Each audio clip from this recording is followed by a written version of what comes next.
time to level up a few thousand degrees with the Lavahot podcast and host Joseph Connell Jr. You'll hear from ordinary people who are doing extraordinary things, from tech startup CEOs and marketing professionals to authors, investors, and sales trainers. This show will be packed with information to help you level up in life or business, taking you from on fire up to Lavahot. Hello and welcome to the Lavahot podcast. I'm your host, Joseph Connell. Today we are in for a treat. I'm really excited about this episode. The gentleman that I have today that we are going to be interviewing is a guy that I actually had onto our show about a year and a half ago. And unfortunately, due to an internet issue, we were not able to release that episode just because it got cut off. And ever since then, I've been trying to get Mike to come back onto the show. And I know he's a very busy guy and definitely appreciate his time. I appreciate that he was able to make some time to come on to the show. And the reason why I really wanted him on was in that short-lived episode. One thing that I noticed is that we're very aligned in the fact that we work with home service companies. And while I generally focus on the marketing side, he helps businesses completely scale. And that just resonated with me. Some of the nuggets of wisdom he was dropping on that episode just had me really wanting to get him back onto the show. But let me give you a little intro to Mike Claudio. So he is the founder and CEO of WinRate Consulting. He's the CEO of ProfitPanda. He also has the Big Stud podcast. And on YouTube, you could also find a lot of great content. Just look for Mike Claudio. And Mike, welcome to the show. Hey man, appreciate it. No, it's cool to finally see this come to fruition. You know, it's pretty cool to see how much has changed, you know, kind of since that first attempt happened. And, you know, here we are, you know, what feels like a long time later, but also overnight. Doesn't seem like it was that long ago. And it's just cool to see people who stay consistent. You know, I'm somebody who prides himself on consistency, and there's not a lot of people that stay consistent with podcasting and content and adding value and giving back. And, you know, so kudos to you for being somebody who's kind of stuck with it, even have a podcast left to bring me back on, because there's so many people that start it and have the idea and have the desire and have the interest, but then don't stick with it. So congratulations to you on keeping up with it, because that's uncommon. Yeah, absolutely. No, I appreciate it. Yeah. You know, when I first started, I said that I was going to give it 5 years.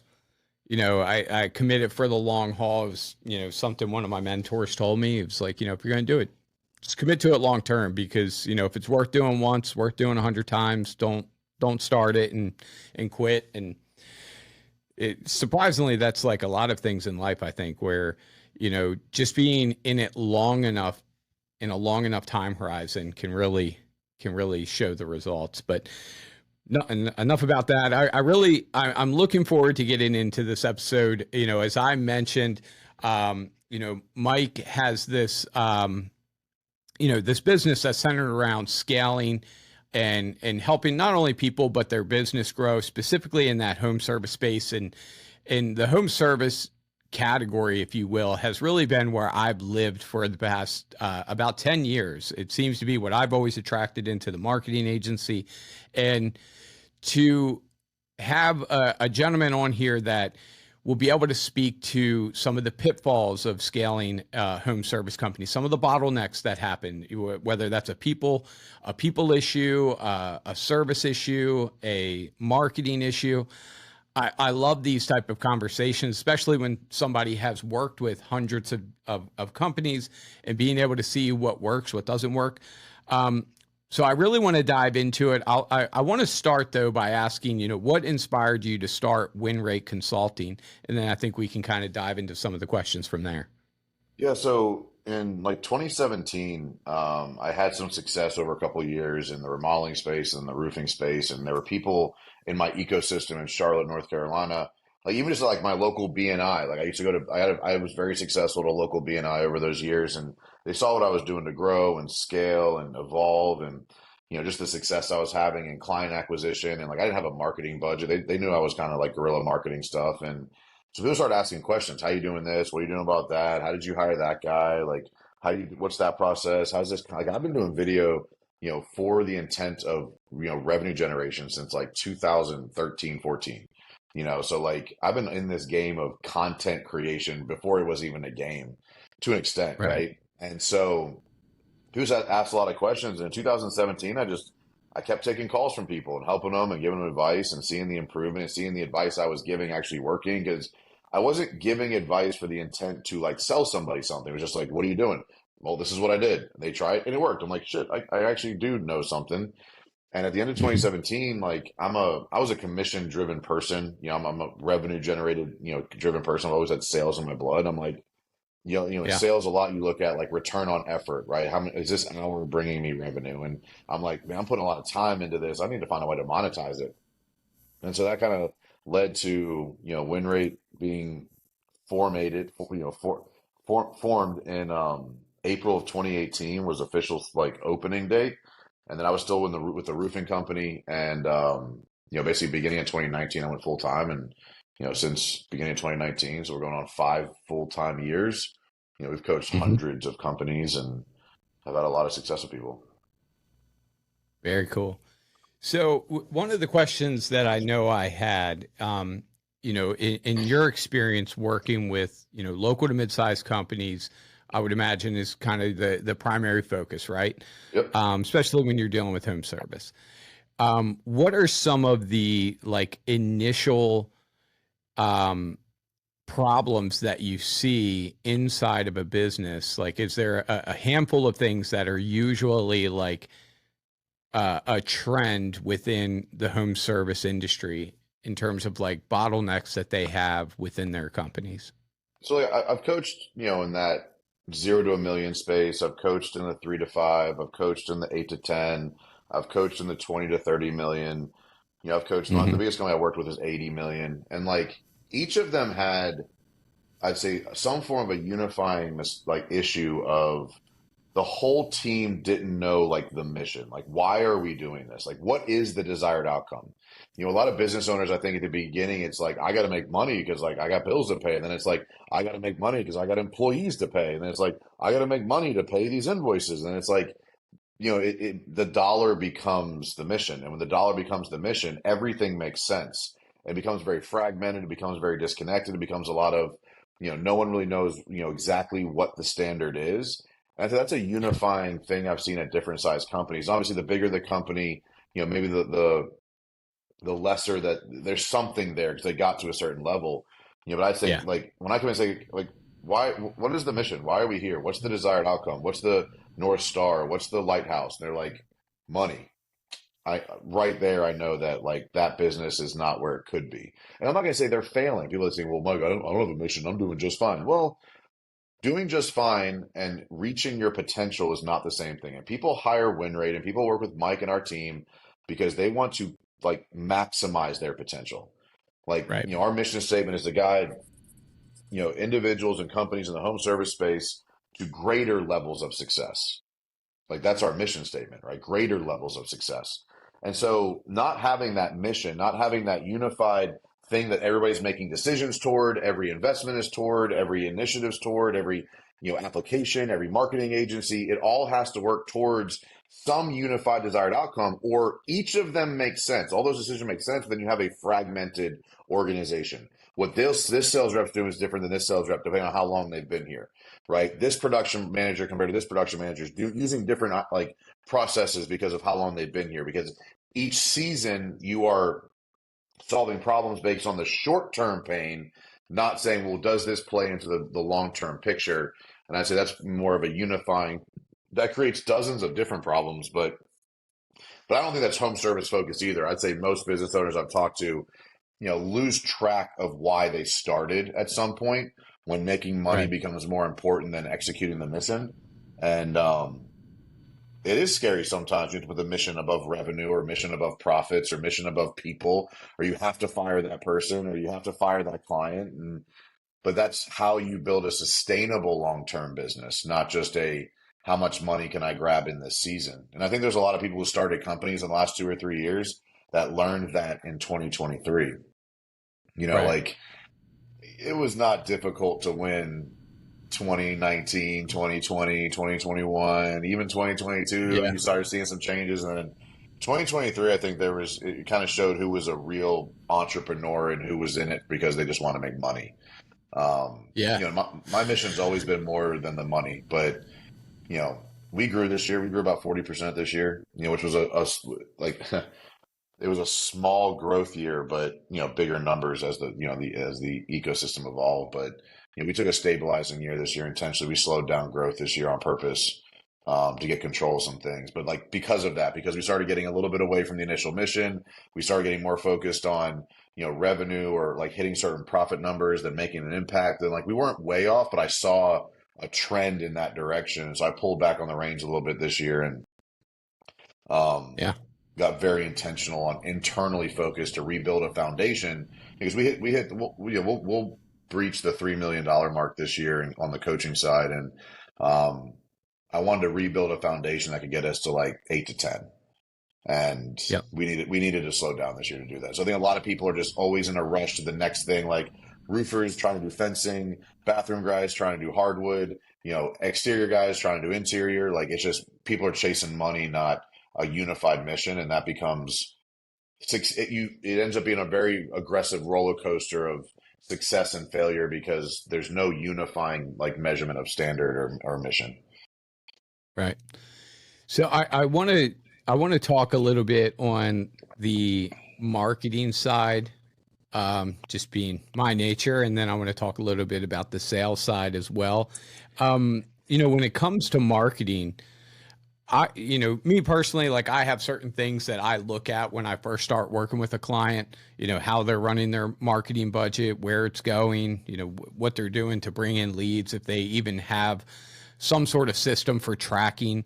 But I'd love to hear your approach to maybe analyzing that, or I'm not sure if you bring in like a vendor for certain things, but I'd love to hear your approach to that in terms of like what you look at and what mistakes you typically see, home service companies making when it comes to their marketing that, might be preventing them from increasing their customer acquisition. I think the first thing, I think most companies are really lacking in the tracking side, like you said, like even understanding where leads are coming from, what are they spending on marketing. I think a lot of businesses just spray and pray a little bit, and they're like, how many places can we be? And that must be good. And so one of the first things I typically look at on the marketing specifically is where are we spending money and what is the return on that effort? And, like I just had a client recently, they're about a $3 to $4 million moving company, and they were marketing in like, magazines and sponsorships and events and Google ads and Facebook. And I was like, okay, like, are you tracking? Like the first step was like, are you tracking where leads are coming from? Not great. Okay, we're going to spend the next 90 days getting better at tracking where leads are coming from. Like that was the first step because I can't give you feedback till we start knowing what the results are. And then, then the next 90 days we looked at like, okay, tracking things to individual marketing efforts. Because, when you have a very robust marketing scheme, like I'll just use myself as an example, like YouTube, podcast, Facebook group, Instagram, TikTok, Facebook, like main page, other people's audiences like this, it can be very difficult to see like where it started, right? Like someone might be listening to this podcast episode, might go to my podcast, listen to 10 episodes, then find me on YouTube, then find me on Facebook, and then reach out in a year. It's impossible for me to like guide that back to this piece of content or this effort. But for if you do a good job on the inbound lead, asking questions, especially home service, like it's like most home service companies don't have that robust of a content strategy, right? And so, but figuring out like, what are we tracking? Are you even having your sales reps asking the question? Sometimes it's that. Are you even asking the question, where did you hear about us? Yeah. Like basic shit, but like you lose track of that when it's just more money is the goal, not proper spend, not proper analytics, not proper management of ROI. And so like my thing primarily is not so like I'm not a paid advertising guy. I didn't have it when I was running companies. We didn't make a budget for it. Like I was the prospecting, networking, self-generated organic guy. Like I'm best at that. And so I don't dive into people's ad campaigns to see if they can be more efficient, but I look at what platforms are you spending money on? What leads are coming from that? And then what conversion rate do we have on those leads? Because I don't want to just look at how many contracts you got, we'll say. It's also like, what are the quality of the leads that are coming from it? Using a very wild example. If it's like, I have 100 leads from Facebook and closed 15 contracts, but I had 11 leads from Google and closed 9, you might say Facebook was more successful. I would say Google was, because you're not qualifying at that. So, all right, let's look at the Facebook side. Let's say, is the messaging wrong? Walk me through the client journey. And I'm like, yep, right there. That form is bullshit. That doesn't help at all. We need to change these 3 questions to get that down to closing 15 out of 50, not 15 out of 100, because clicks cost money and it costs time. And what people, I think, also I don't say mismeasure, don't even look at, is the cost of bad leads for your sales reps. Low quality leads is very energy depleting. As somebody who's been a sales rep and ran a sales team for many years, like, you start going on a bad lead route and people stop wanting to try as hard. They stop wanting to go out and spend the extra time. It's like, oh, no, that's 10 didn't sign shit. These are all shitty ass leads. Come on, man, where are the good leads at? And so, like, it's energy depleting to, like, fill your pipeline with, like, leads. I'm not knocking you, but marketing agencies like, but look at how many leads I got. Look how many clicks I got. I don't care about the number. I care about the quality. I'd rather close 9 out of 11 than 15 out of 100, because that's 85 people that got misled into believing you were the right solution for them. And so that also doesn't help your brand. Right. And so, like, all in all, I look at efficiency more than quantity of the marketing. So, like, let's look at everywhere you're spending money. Let's look at how many leads you got and then how many conversions you got. So we can look at cost per lead, cost per acquisition, as well as what is the percentage of leads that get contracts or like that close even. Depending on the business, it can be different things. I like tracking leads to contracts, contracts to close, because that leads to contracts tell me how many people do we qualify out, and then contracts to close, it's how good are we at closing the people that we qualified. And so those are different parts of the sales process or different parts of the client journey. I can pinpoint to say, what do we need to change here to increase that knob, right? The business is a machine, right? It's individual little cogs working together. So I look at, like, hey, our qualifying percentage is dog shit. Let's tweak our verbiage. Let's tweak the report. Let's tweak the form. Let's tweak the copywriting here. Let's change this piece of content to increase our qualifying. So we're only dealing with the top options. Changes the outcome. Yeah. So that, I feel like this is a good segue, because everything you said made 100% sense. Like, for me, the way our agency works is we'll typically come in and we'll look at all of the marketing you're doing, and, we'll manage the relationships with those vendors, and we'll look at the lead flow. And oftentimes, and where I'm going with this question is going to be in pipeline management and a sales process. So in the marketing side of the board, the one thing that I've always seen is that if we can help get the phone to ring, we can help a form get filled out, we can help a lead get generated. But then what happens after that is turned over to the company, whether, it comes down to how the person answers the phone. Do they convert that caller into an actual appointment? How important do you feel it is to, one, have a formalized sales strategy or a sales process? And then also, how important do you feel it is to have some level of pipeline management, meaning when a lead gets assigned to a rep, that you're managing that pipeline to be able to. I'm going to start on the pipeline, because that one I'm more passionate about. Sure. Pipeline is a living, breathing environment. It is not a parking lot. I think I see so many people where, like, their sales meetings turn into, like, talking about the top 20% highest likely to close, and they forget about the other 80, and then they have this incredibly embellished pipeline with shit that's not getting attention. Like, I'm big on a lot of different stages in the pipeline, because then each stage can be a trigger to somebody on what needs to happen next. Like, even first touch, second touch, third touch, long-term nurture, interested but not ready. Like, I like different stages, because then everybody in the ecosystem knows what it means to have somebody in that stage and exactly the activity that's necessary. I'm heavy activity. I'm heavy follow through. I'm heavy follow up. I'm aggressive on, like, pushing an opportunity through or out of the pipeline. This is not a parking lot. And so I'm huge on stages and processes. And unlike now with like a lot of the CRMs, I used to run I ran a fucking $5 million roofing company out of a spreadsheet. It wasn't smart, but we did it. And I had stages and I had different like automatic, conditioning on stuff, but like, it's not a parking lot. And I want automation now even too. Like you can put people into like, let's say my case, like interested in one-on-one. When we move somebody in there, there's a short-term nurture sequence over like 3 weeks of like content that they're getting text or emailed. Hey, you were interested? Here's some automatic follow-up. And then even in the automatic follow-up, like we have touch 1 automatic, touch 2 manual, touch 3 automatic, touch 4 automatic, touch 5 manual, touch 6 automatic. So like I'm even plugging the sales rep back in because I'm huge on that human element. I'm huge on that relationship building. I'm huge on the, how powerful emotion and delivery and engagement is. And so I want that lead because like we're a high ticket environment. And I want that lead to know that we care about them because we do. Like it's not faking it, but sometimes it can be like, sometimes it can be, come across as just another sales reps, pitching, coaching, but like we care a lot. And I want them to feel that from the first time they reach out. Because when you see my content, like even right now, like I'm fucking passionate. Like you feel it, you see it. I'm a really strong communicator, and I know that. And so when people see that piece of content, that's what they're expecting when they call in, right? When they submit that lead, they don't want that first touch, like, hey man, like thanks for reaching out. Hope you're doing well. Here's some automatic fucking bullshit copyright email. I want them to be like when they talk to somebody, I want them to be as excited as we are. Right. To like bring them into our ecosystem and help them. So I think that answers your question on the pipeline side. Is there any further questions you have on that? Yeah. The next side to that is how important having a formalized sales process is. So for me, it's more activity focused than like scripted. I'm not big on scripts. Sure.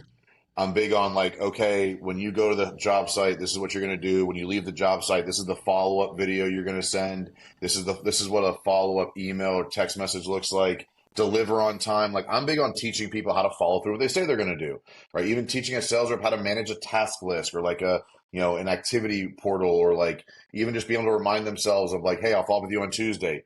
The amount of people that say, hey, I'll follow with you on Tuesday and don't fucking write it down or put it in their calendar, or put it in their task manager. Like it's insane to me. Insane to me. So I'm more on like giving them the activities that I believe will provide the best desired outcome more than a script. I'm not a scripted guy. I want to hire people who are high communicative and then give them the resources and tools to stay in the activities that I believe will produce the best results. But even then, like, I like giving people autonomy to kind of be themselves because that's where the passion, that's where the authenticity, that's where the vulnerability comes in. And so, like, I'm more, I guess, parameters than specific structured other things, if that makes sense. Yeah, absolutely. Yeah. So I want to talk about people because, every business, they're made up of people. Yep. And, I'm curious your take on, inside of organizations, like how people can become a bottleneck within a business. I'm sure you have probably seen that where, like as John C. Maxwell says, the law of the lid. I'm curious how often you see that the lid of the business is the CEO, or maybe even like the next layer down, whether it's like management, service management, things like that. Like what do you typically see? And then what do you advise there? Yeah, so I'm going to say it a little different. I think we're saying the same thing, but I see it differently. And so because I'm in an environment where like we are here to coach the business owner to improve. What typically happens is the coach gets on the calls, gets the information, grows, evolves, improves, becomes a better leader, becomes more efficient, becomes stronger in their roles and responsibilities, but they don't know how to coach the people on their team with them. And so it creates this gap, right? It creates this delta where if like, like the business is running, the business leader grows, but everybody else doesn't grow with them. It creates this delta where like that person was probably good enough last year, but now that the leader has evolved over the last 12 months, that person didn't change, They're not actually worse. They just didn't evolve up to the new level that the machine was operating at. And that's typically where bottlenecks or slowdowns or issues are presented is it's very rarely that person got worse. And that does happen. I mean, I'm sure there's someone's here, dude, Jim got worse. He sucks now. Right. No, I'm sure that's out there. But what I see more often is, and mostly because of the world we live in WinRate, is I'm here to help the business owner increase success in business and life. When you do that, they become faster, they become more efficient, they become more standard focused, right? There's a lot of business owners that don't operate by standards. They don't even implement standards or talk about them. So then when they start implementing standards, man, that person now seems like they're underperforming. No, they're performing exactly the way they were. The rules changed, or the speed changed, or the game changed. And the problem is he didn't change that, or she didn't change. They're actually not worse. They're just not evolved with everything else that's going on. And so from that perspective, I think it happens a lot. And so when I first get a client, I tell them, it's like, you have to continue to invest into your people, or you're going to out evolve them and you're not going to enjoy your business anymore, because your standards are going to increase, your efficiency is going to increase, your ability, your vision is going to increase, your dreams are going to increase, and you better bring your people with you, or it's going to create real issues inside your organization. That being said, I am very pro firing people. I use the same analogy a lot, and maybe it's just because, like, my grandfather was a farmer, and one of the best ways to grow a new crop is to turn over the last year's crop, right? You got to turn over the soil to get the best, and so I think turnover is the greatest thing you can do to build the most fruitful ecosystem. Win fast, win often is a tagline for the company, but the clients here laugh that it really should be fire fast, win often, because I'm always about talking and firing people. Because typically by the time a client has brought it to my attention, they've known for a while they needed to fire that person. So it's not that I'm I hate people and I hate employees and I want to fire people, but typically by the time a business owner is vocalizing frustration to me, I've used the same trigger. If you are talking about an employee to your spouse, it's time to fire them. If you are complaining about an employee to your spouse, that means it's boiled over an acceptable level. But here's the real trick. And this is just the truth. You might have to fire them because you underserve them as the leader, but that doesn't matter. It doesn't change the fact that they have to go, because they become toxic. They become slowing you down. They become cancerous. They become an issue across the board. And it could be hey man, I did not serve you. I did not set you up for success. I didn't give you the tools. I didn't give you the time. I didn't give you the training, but you are still toxic in this environment. I'm going to have to let you go, because I'm stuck with this business. You can go find a new job, but this is my baby. This is my mission. This is what supports my family. It's my fault, but you're still fired. And right. And that's the truth. And so I think, turnover is a big part of how you fix bottlenecks. But I think a lot of times I want to avoid them by helping our clients or the business that we work with, help their team evolve with them and turn the lead. Because most CEOs aren't CEOs. They're not actually on their business. They're in their business, right?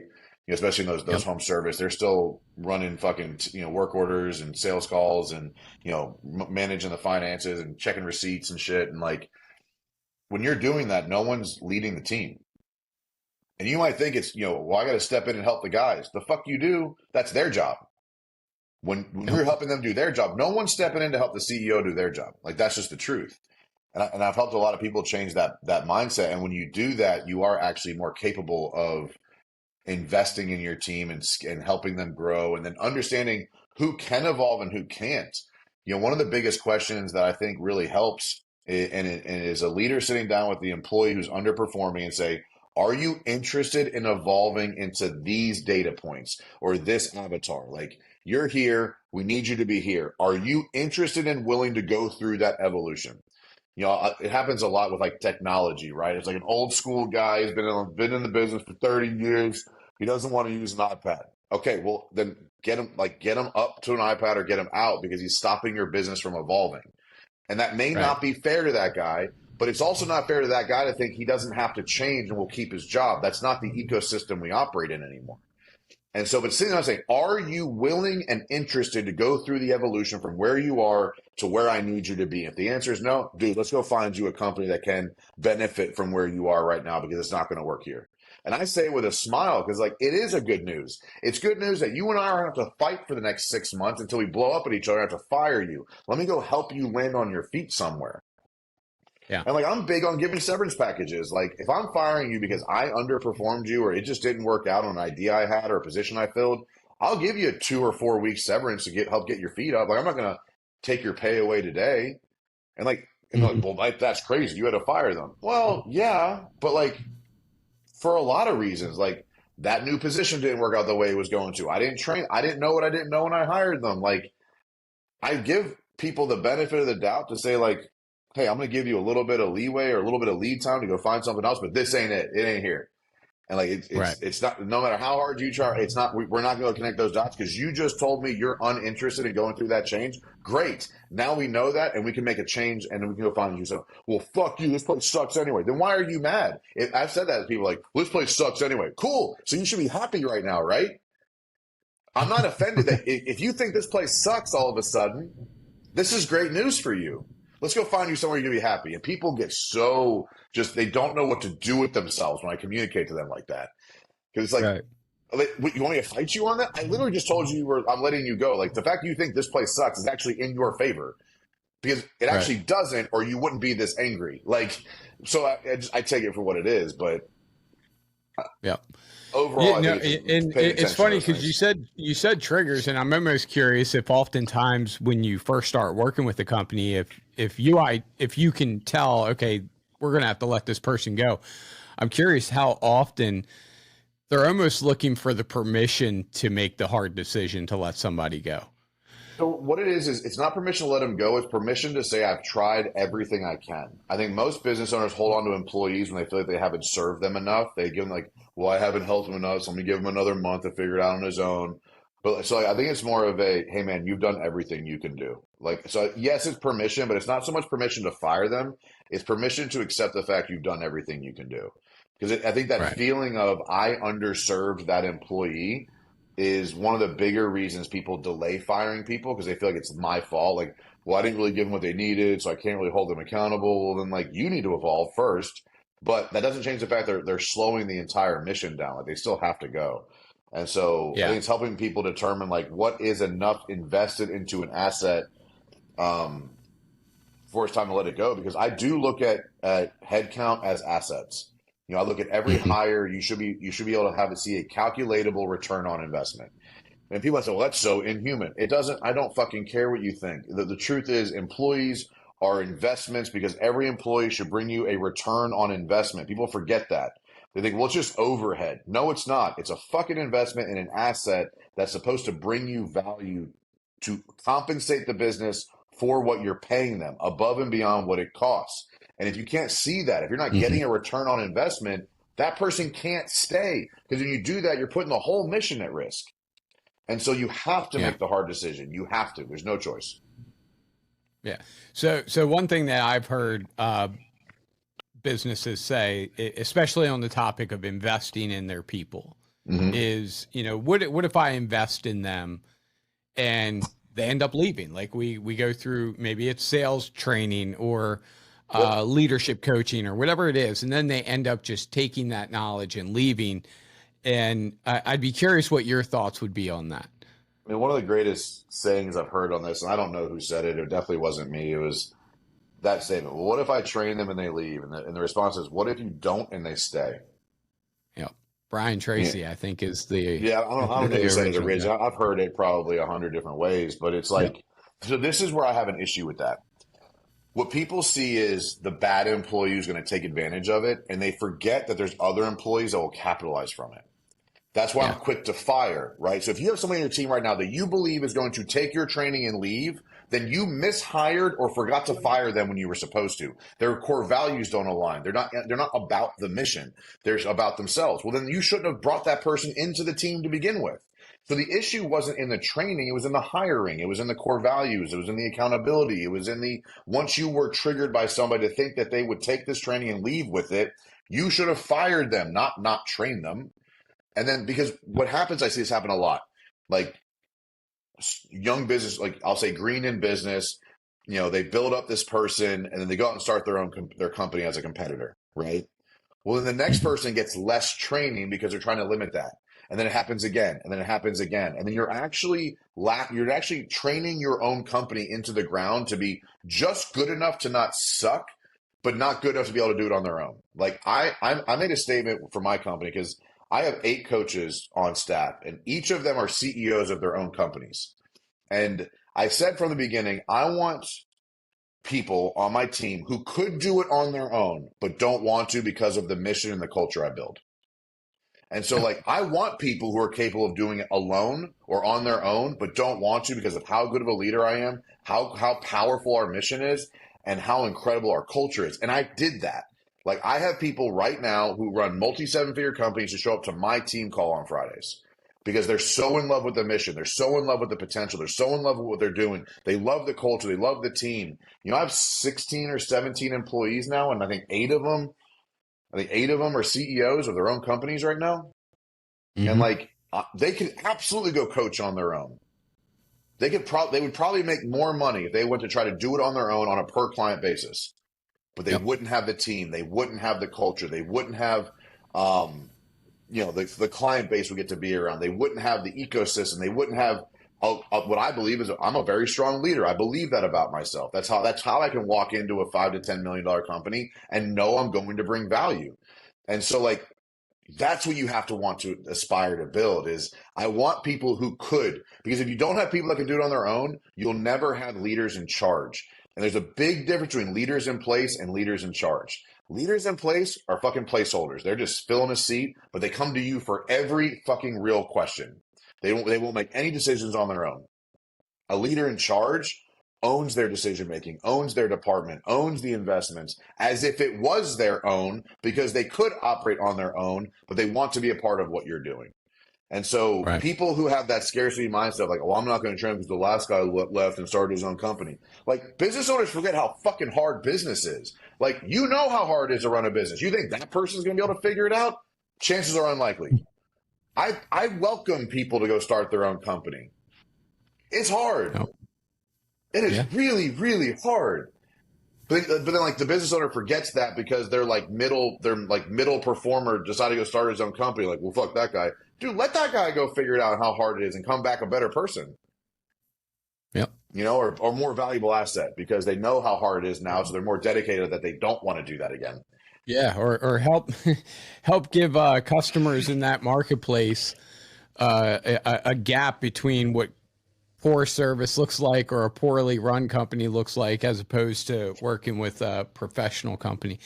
Hey, because I know we're running short on time here, I wanted to ask about ProfitPanda just because, I wanted to hear a little bit about what you're doing with ProfitPanda. That way, I know you had mentioned before this show that, it kind of connects in with the home service side, that it was kind of tailored for that, but I would imagine it goes beyond that. But share with me what exactly you guys have going on with ProfitPanda.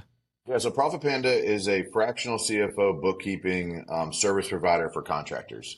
So it's a company that's been around for a while now. So Madeline Stout is the founder. She was working with some of the WinRate client base, and I vetted her for a little while, and then I hired her as my fractional CFO and bookkeeping services for about probably 18 months ago.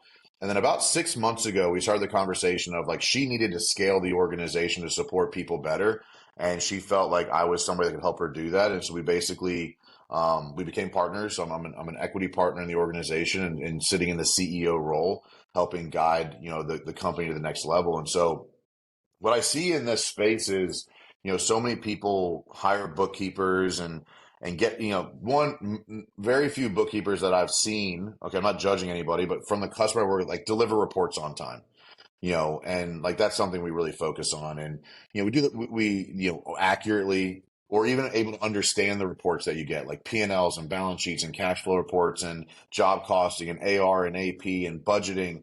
There's so many things that a bookkeeper is just not going to bring you. And that's where the fractional CFO services come into play. It's not just giving you the reports. It's having somebody that can sit there with you and help you understand your reports.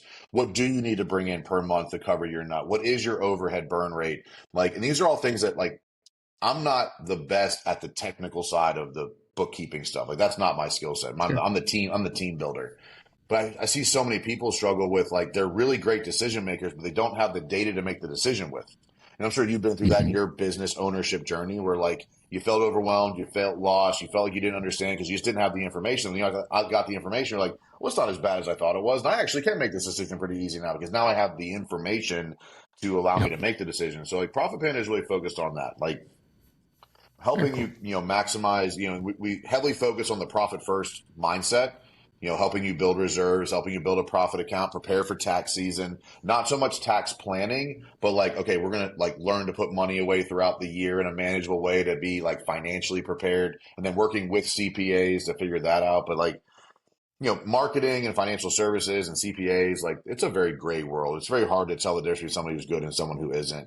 And that's kind of why, like, I vetted Madeline and this ecosystem for close to 2 years before I was willing to like hook my cart to him to an extent. And just like anybody, we've gone through growing pains and we've had some client experiences better than others, but overall, we have a very consistent and loyal client base of people that really appreciate the effort that goes in every month to help them get the information, understand the information to make better business decisions, and really, like, taking the fear out of finances, right? Because like when you just don't know, you're just always scared.